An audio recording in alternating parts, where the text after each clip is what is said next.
नमस्कार, बहुत स्वागत है आपका। आप देख रहे हैं इवनिंग एजेंडा। मैं हूं आपके साथ ऋतु ज्ञानवानी। सबसे पहले बात भिंड की, जहां पर 11 साल के मासूम बच्चे की हत्या का खुलासा हुआ है। पुलिस ने 24 घंटे के अंदर हत्याकांड का खुलासा कर दिया है। मृतक का पड़ोसी स्कूल संचालक ही मुख्य आरोपी निकला।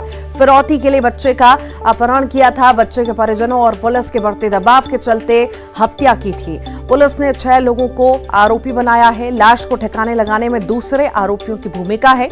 कल सुबह स्कूल के बगल में शव मिला था और देहात थाना क्षेत्र के श्री राम नगर में यह घटना घटित हुई थी। एसपी शैलेंद्र सिंह ने मामले का खुलासा किया है।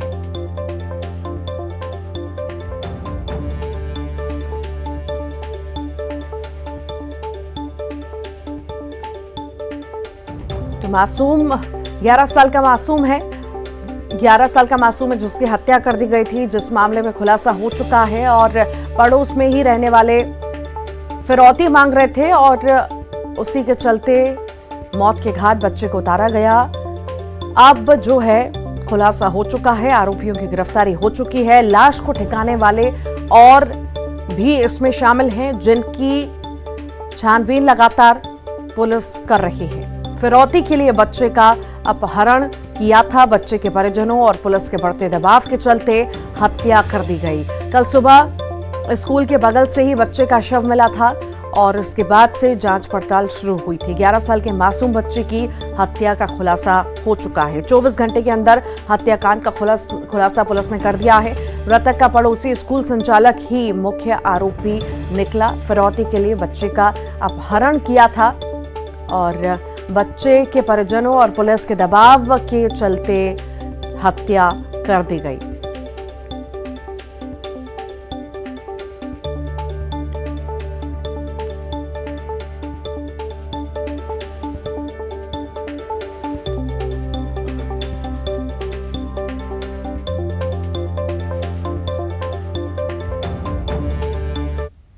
रतलाम से बड़ी खबर की बात करेंगे। विधायक ने करवाई है यूरिया की लूट। जी हां, वेयर हाउस का शटर खुलवाकर लूट करवाई। किसानों को कहा, आओ उठा ले जाओ यूरिया। विधायक ने अधिकारियों को धमकी दी। यूरिया की किल्लत से ग्रामीण परेशान थे।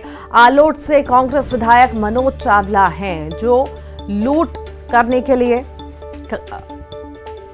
यूरिया की लूट करने के लिए ग्रामीणों को कह रहे हैं।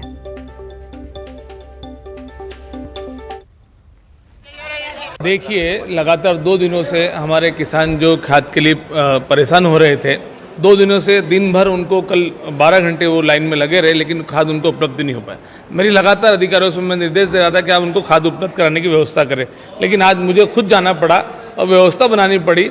आज किसान परेशान है। उसका जो गेहूँ है, चना है, जो फसल है, वो उनने बो दी है। उसको खाद की और पानी की और डीपी की आवश्यकता है, लेकिन किसानों की सुनने वाला कोई नहीं। आज खाद के लिए तो ये रतलाम की तस्वीरें हैं। विधायक ने यूरिया की लूट करवाई है। वेयर हाउस का शटर खुलवाकर लूट करवाई है। किसानों को कहा कि आओ उठा ले जाओ यूरिया। विधायक ने अधिकारियों को धमकी भी दी। यूरिया की किल्लत से ग्रामीण परेशान थे और उसके बाद ये जो विधायक हैं, इन्होंने यूरिया की लूट करवाई। आलोट से कांग्रेस विधायक मनोज चावला है, जिन्होंने यूरिया की लूट करवाई है। और ज्यादा जानकारी के सुधीर जैन हमारे साथ जुड़ गए हैं। सुधीर, यूरिया की लूट खुद जनप्रतिनिधि करवाते हुए नजर आ रहे हैं।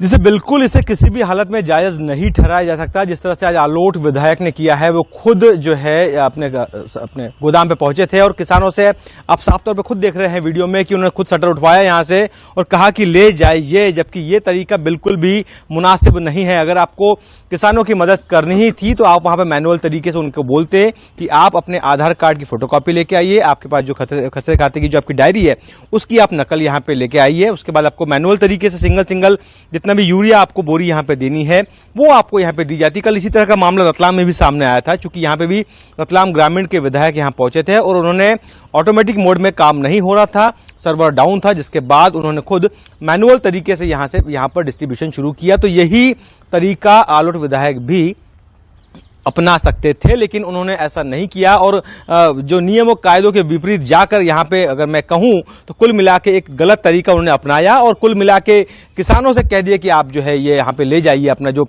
यूरिया है, और बाद में कह रहे हैं कि मैंने वहाँ पर व्यवस्था बनाई। तो इस तरीके को जायज़ नहीं ठहराया जा सकता है, क्योंकि अब जो है जो स्टॉक है उसका मिलान होगा। अगर कुछ गड़बड़ी पाई जाती है तो खबर यही है कि आलोट थाना पुलिस आलोट विधायक के खिलाफ अब प्राथमिकी दर्ज भी कर सकती है। तो अब देखना यह है कि आखिर जो तरीका है उस पर किस तरह की राजनीति मध्य प्रदेश में गरमाती है, क्योंकि कई बार डिस्ट्रीब्यूशन को लेके रतलाम जिले में किल्लत आई है, क्योंकि जो छोटे जो किसान हैं जिनके सोसाइटियों में खाते नहीं हैं उनको यूरिया नहीं मिल पा रहा है, नगद में सोसाइटियों में यूरिया वितरण की व्यवस्था अब तक की शुरू नहीं हो पाई है, जिसकी वजह से देखिए यहाँ पर सवाल ये भी खड़ा होता है कि जिस तरह से विधायक साहब खुद कह रहे हैं कि लीजिए यूरिया लूट लीजिए, तो वो विधायक हैं, एक बड़े पद पर हैं, क्या उनकी इतनी नहीं चल रही है कि वो वहां की व्यवस्थाओं को दुरुस्त करा सके, अधिकारियों से बात कर सके वहां की व्यवस्थाएं ठीक करने के लिए? वो खुद ही लूट मचाने के लिए कह रहे हैं। देखिए, इस वाकये के बाद वो रतलाम कलेक्टर से मिलने आए थे, हमने उनसे चर्चा भी की। साफ तौर पर उन्होंने कहा कि मैं वहां पे व्यवस्था बनाने गया था। उसके बाद करीब आधे घंटे तक के उनकी रतलाम कलेक्टर से मीटिंग हुई और उसके बाद रतलाम कलेक्टर जो है जो वीसी है उसके अंदर चले गए। तो उनका यही कहना था कि 2 दिनों से किसान परेशान थे और मुझसे किसानों की परेशानी देखी नहीं गई और मैं मौके पर गया और मैंने वहां पर व्यवस्था बनाई। उनका साफ तौर पर यह कहना है कि जो विधायक है उनका यह कहना नहीं है कि मैंने वहां पर लूट करवा दी, एक बड़ी घटना को अंजाम मेरे द्वारा वहां पर दिया गया, ऐसा कहने से वो बचते नजर आए। लेकिन कहीं ना कहीं गलती है विधायक की। वो जब घटनाक्रम पूरा हो गया उसके बाद शायद उन्हें इस बात का एहसास हुआ और अब वो कह रहे हैं कि जिन किसानों ने यहां से बोरियां ले गई है उनका यहां पे पेमेंट भी करवाया जाएगा। ऐसी बात भी वो दबे सर में यहां पे कहते हुए नजर आए। लेकिन ये पूरा वाकया हुआ वो कहीं ना कहीं दिक्कत देने वाला है लोकतांत्रिक व्यवस्थाओं के लिए कि अगर इसी तरह से हर विधायक करने लग गया तो आप समझ जाइए किस तरह से अराजकता फैल जाएगी। जी ठीक, बहुत शुक्रिया सुधीर जानकारी को साझा करने के लिए। राहुल गांधी की भारत जोड़ो यात्रा 20 नवंबर को एमपी में बुरहानपुर से प्रवेश करने वाली है, तो वहीं कांग्रेस विधायक आरिफ मसूद की भोपाल से पदयात्रा शुरू हो गई है। ये कहा जा रहा है कि यात्रा की तैयारियों से जुटी टीम के कामकाज को लेकर कमलनाथ खुश नहीं है।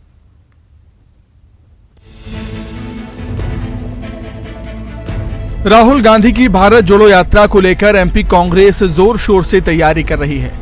राहुल गांधी 20 नवंबर को बुरहानपुर से एमपी में प्रवेश करेंगे।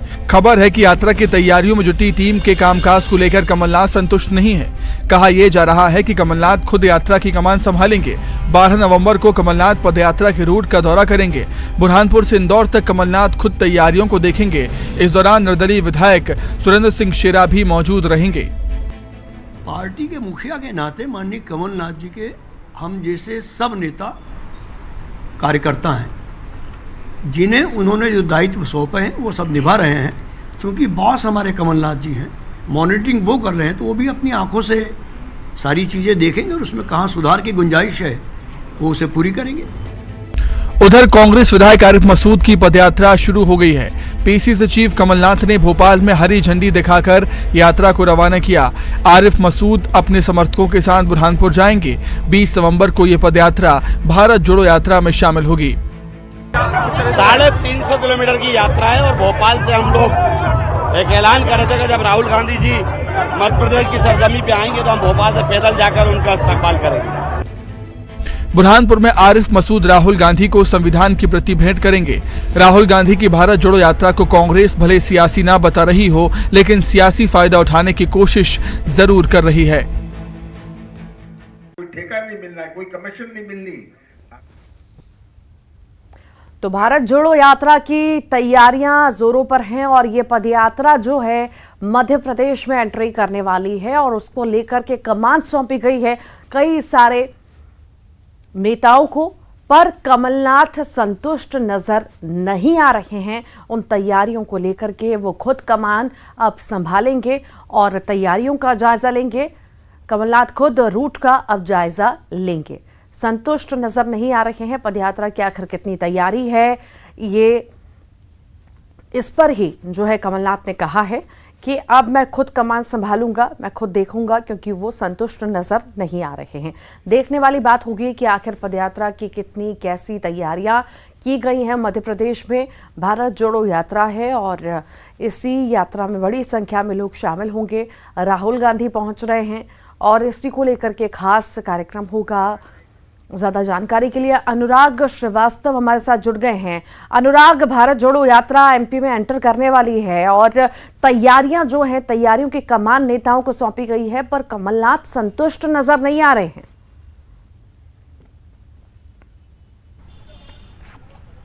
देखिए, अभी तक जो है कांग्रेस पार्टी ने राहुल गांधी की पदयात्रा को लेकर अलग अलग जिम्मेदारी सौंपी गई थी। राहुल गांधी की यात्रा जब 20 नवंबर को मध्य प्रदेश में दाखिल होगी तो 20 नवंबर से लेकर 3 दिसंबर तक का जो उनका पूरा यात्रा का रूट होगा उसको लेकर नेताओं को जिम्मेदारी सौंपी गई थी। व्यवस्थाएं भी अलग अलग तरीके से बनाई गई थी और कांग्रेस के नेता को इस बात की जिम्मेदारी भी दी थी कि वो उस रूट का दौरा कर वहाँ की व्यवस्थाओं का जायजा लें। लेकिन अब खुद कमलनाथ ने पूरी राहुल गांधी की यात्रा की कमान संभाल ली और 12 नवंबर को वो खुद उस रूट पर जाकर दौरा करेंगे। बुरहानपुर से लेकर इंदौर तक का जो व्यवस्था है उसका जायजा सीधे कमलनाथ लेंगे और जहां पर कमी होगी उसको तत्काल वहीं पर व्यवस्थित करने के निर्देश जारी करेंगे।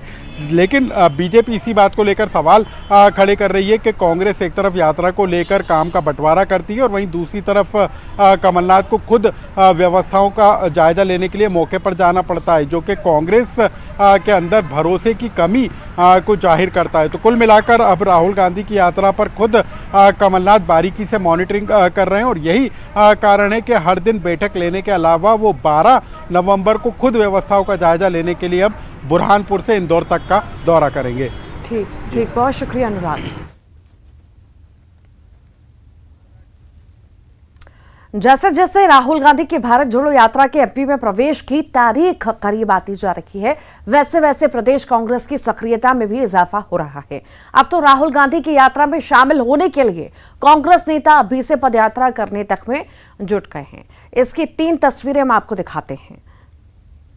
दरअसल अपनी पदयात्रा के दौरान राहुल गांधी की गति काफी तेज होती है। ऐसे में राहुल गांधी के साथ कदम ताल करने के लिए रोजाना कार्यकर्ता घंटों पैदल चल रहे हैं और खुद को फिट भी बना रहे हैं। इतना ही नहीं, सुबह शाम 2 से 3 घंटे तक पैदल चलने की प्रैक्टिस की जा रही है। आज भी इसी के तहत विट्ठल मार्केट से 2 किलोमीटर की पदयात्रा कार्यकर्ताओं ने की। इतना ही नहीं, पदयात्रा में राहुल गांधी कई बार दौड़ भी लगाने लगते हैं और ऐसे में कार्यकर्ता भी दौड़ लगाने के लिए खुद को तैयार कर रहे हैं।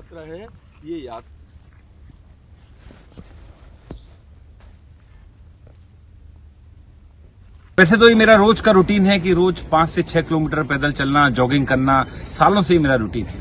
लेकिन आजकल मैंने अपना थोड़ा वर्कआउट बढ़ाया है, क्योंकि हम सब जानते हैं राहुल जी की भारत जोड़ो यात्रा मध्य प्रदेश में प्रवेश करने वाली है और राहुल जी एक दिन में 20 से 22 किलोमीटर पैदल चल रहे हैं। तो उनकी स्पीड से मैच करने के लिए मैं प्रयास कर रहा हूं कि अपना थोड़ा वर्कआउट मैंने बढ़ाया है कि क्योंकि मुझे भी भारत जोड़ो यात्रा में शामिल होना है, इसलिए मुझे भी अपनी स्पीड राहुल जी की स्पीड से मैच करनी है। यूं तो मैं रोज वर्कआउट करता हूं, पर आजकल थोड़ा ज्यादा कर रहा हूं क्योंकि राहुल जी की भारत जोड़ो यात्रा मध्य प्रदेश आ रही है और मुझे उसमें शामिल होना है।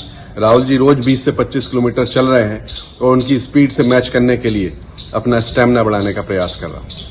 राहुल गांधी जी की जो भारत जोड़ो यात्रा है, ये यात्रा अपने आप में अद्भुत है और वो एक दिन में 20 से 25 किलोमीटर चलते हैं और बहुत तेज चलते हैं। उनके साथ तेज चलने के लिए हर व्यक्ति को उनके साथ कदम ताल अगर मिलाना है तो प्रैक्टिस करनी पड़ेगी, अभ्यास करना पड़ेगा। इसलिए मैं नियमित अभ्यास कर रहा हूँ और मध्य प्रदेश के प्रवेश पर हम उनकी यात्रा के साथ जुड़ने के साथ पूरे 20 दिन उनके साथ रहने की पूरी कोशिश करेंगे। इसलिए नियमित हम ही नहीं, सारे मध्य प्रदेश भर के कार्यकर्ता पूरी तैयारी में जुटे हुए हैं। अब बात इंदौर की करेंगे, जहां निजी स्कूल के टीचर ने एक 3 साल के बच्चे के हाथ पर कट योर हेयर लिख दिया। टीचर की इस हरकत पर परिवार वालों ने विरोध जताया और प्रिंसिपल से इसकी शिकायत करने स्कूल पहुंच गए। परिवार वालों ने बताया कि टीचर के ऐसा करने पर क्लास के बाकी बच्चे उसे चिढ़ा रहे थे। प्रिंसिपल तक मामला पहुंचे, उसके बाद बच्चे के हाथों पर लिखने वाली टीचर ने माफी मांगी है।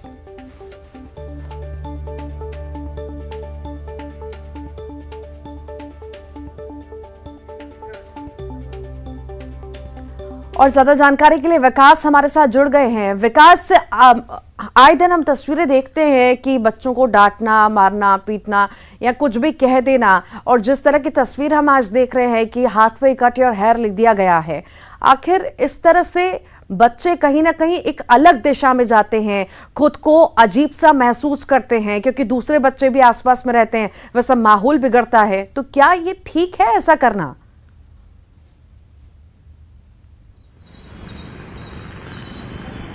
वाकई में ऋतु, बिल्कुल ये ठीक नहीं है। यही वजह है कि टीचर के द्वारा किए गए इस कृत्य का विरोध किया गया। हालांकि इस विरोध में न सिर्फ बच्चे के अभिभावक शामिल हुए बल्कि अन्य लोगों ने भी इसकी निंदा की। उसके बाद स्कूल के प्रिंसिपल ने जो कथित जो टीचर थी स्कूल में पढ़ाने वाली, उनको फटकार लगाई और उसके बाद उन्होंने माफ़ी भी मांगी, न सिर्फ बच्चे से बल्कि अभिभावक से भी।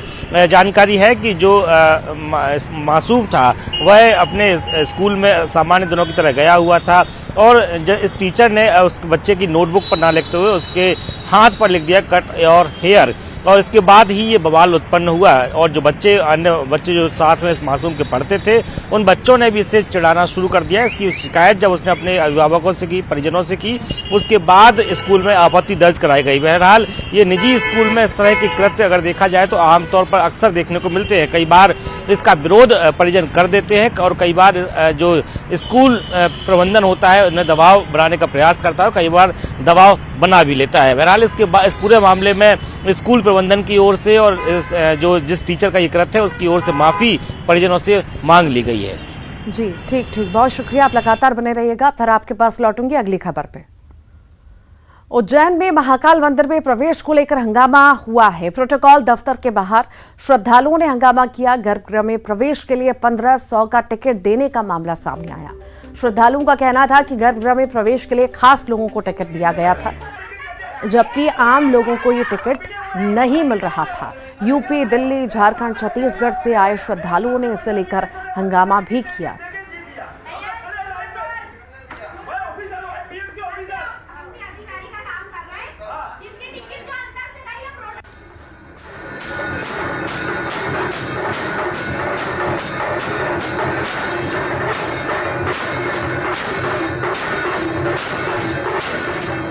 और इसी पर ज्यादा जानकारी के लिए हमारे साथ हमारे सहयोगी विकास लगातार जुड़े हुए हैं। विकास, जो तस्वीर सामने आई है, प्रोटोकॉल का यहाँ पर पालन नहीं किया गया है, आखिर ऐसी अव्यवस्थाएं क्यों पसरी हुई हैं, क्यों बड़ा छोटा, जब जो एंट्री जिस तरह से प्रोटोकॉल के हिसाब से होनी चाहिए वो होनी चाहिए?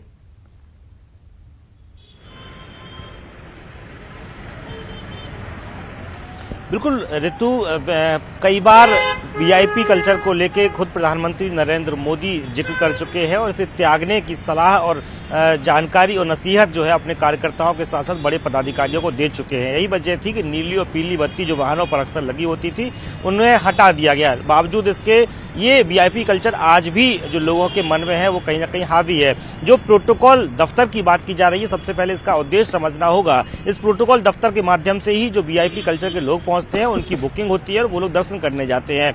यहीं से आवंटन होता है टिकट का, जो टिकट दर्शन के लिए मिलते हैं। बहरहाल यहाँ पर इस वक्त हंगामे की जो वीडियो हम देख रहे हैं वो इसलिए हुआ क्योंकि यहाँ पर आरोप है कि जो नियम है उसके विरुद्ध यहाँ से वीआईपी लोगों के लिए प्रोटोकॉल के तहत पास दिए जा रहे थे, टिकट दिए जा रहे थे। इस वजह से आम जो श्रद्धालु बाहर से पहुंचे हुए थे वो दर्शन नहीं कर पा रहे थे।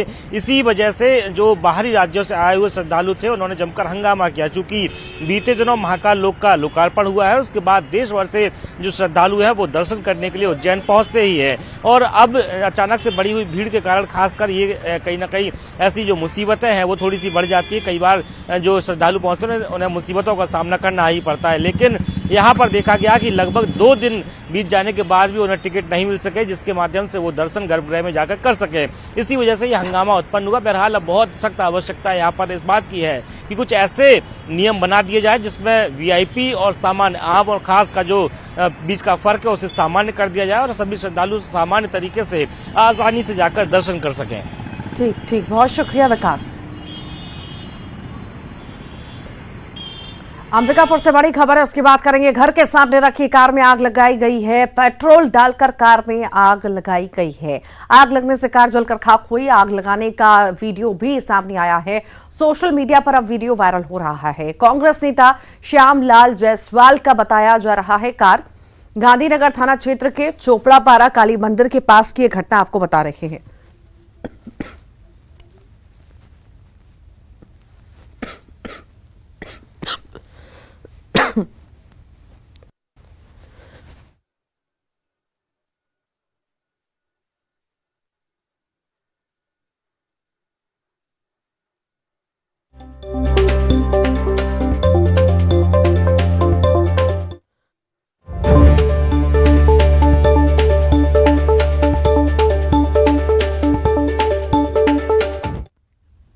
और ज्यादा जानकारी के लिए श्रवण हमारे साथ जुड़ गए हैं। श्रवण, कार पर आग लगाई गई है, क्या है पूरा मामला, किसने लगाई है, क्या विवाद, जानकारी? अंबिकापुर शहर में असामाजिक तत्वों का हौसला इस कदर बुलंद है कि घर के सामने खड़ी कार में आग लगा दे रहे हैं। और ये ताजा मामला है गांधीनगर थाना क्षेत्र के चोपड़ापारा काली मंदिर के पास है। ये इसी रात सुबह की घटना है जिसमें एक व्यक्ति, अज्ञात व्यक्ति जो है आता है और पेट्रोल लेकर आता है और घर के सामने खड़ी कार में पेट्रोल छिड़ककर आग लगा देता है और कार जलकर खाक हो जाती है। देखते ही देखते जो अगल बगल के जो स्थानीय लोग थे वो कई बार जो जिनकी कार थी उनको सूचना देने की कोशिश की, लेकिन देर रात होने की वजह से नहीं उठ पा रहे थे। और कहीं न कहीं बस अधिक कॉल जाने के बाद वो उठे और देखते हैं घर के सामने जो खड़ी कार है वो जलकर खाक होती उनको दिखाई देती है। और जो लोग हैं और फायर ब्रिगेड की टीम को सूचित करते हैं। और ये जो कार है वो कांग्रेसी नेता श्यामलाल जायसवाल का बताया जा रहा है। और जो है इसकी सूचना पर, पीड़ित की सूचना पर जो है गांधीनगर पुलिस में मामला तो दर्ज कर लिया गया है, लेकिन ये एक गंभीर मामला है कि जिस तरह से शहर में खुलेआम असामाजिक तत्व जो लोग हैं वो इस तरह से वारदात को अंजाम दे रहे हैं। और पुलिस जो है शिकायत मिलने पर तमाम जो पहलू पर जांच कर रही है। कांग्रेसी नेता है, कहीं ऐसा तो नहीं है कि कोई विपक्ष का कोई। ठीक श्रवण, बहुत बहुत शुक्रिया जानकारी को साझा करने के लिए। कांग्रेस सांसद विवेक तनखा का कहना है कि जबलपुर में पिछले 11 महीने से मतदाता सूची से करीब 1.25 लाख लोगों के नाम कट हो चुके हैं और ये आंकड़े चौंकाने वाले हैं। तनखा के मुताबिक जिन 1.25 लाख वोटर्स के नाम लिस्ट से कटे हैं उनमें से अकेले जबलपुर पश्चिम विधानसभा के 34,000 लोगों के नाम कटे हैं। साथ ही उन्होंने कहा कि वे इस मुद्दे को संसद के अगले सत्र में उठाएंगे। विवेक तनखा ने दावा करते हुए कहा कि मतदाता सूची में 1.25 लाख वोटर्स के नाम काटने से ये साबित होता है। निश्चित रूप से ये जो आंकड़े इलेक्टोरल रोल के माध्यम से आए हैं ये काफ़ी रिवीलिंग भी है और काफ़ी शॉकिंग भी है। 11 महीने में जो अभी रिवीजन हुआ है इलेक्टोरल रोल का, उसमें जबलपुर में करीब 1.25 लाख नेम्स डिलीट हुए हैं। डिलीट उनको किया जाता है जो हेंसफोर्थ वोटर नहीं है। वोटर क्यों नहीं है? डेथ के कारण से भी होता है, कोई ट्रांसफ़र आउट भी हो जाता है, बट डेथ जनरली ही सबसे बड़ा कारण होता है। उसमें से जो 1.25 लाख डिलीशन हुए हैं इस साल, 34,000 खाली एक constituency that is Jabalpur West से है। तो 34,000 लोग जबलपुर वेस्ट को छोड़ के चले गए या डेथ हो गई है उनकी या चले गए हैं। बड़ा आश्चर्य लग रहा है।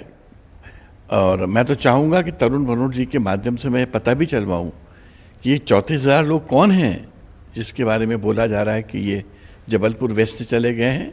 और दूसरे सब एमएलएस को मैं रिक्वेस्ट करूँगा कि 1.25 लाख का आंकड़ा जो है ये अगेन प्रूव करता है कि जबलपुर में कोरोना को लेके शायद डेथ्स बहुत हुई हैं और ये बातें कंटिन्यूसली छुपाई गई हैं।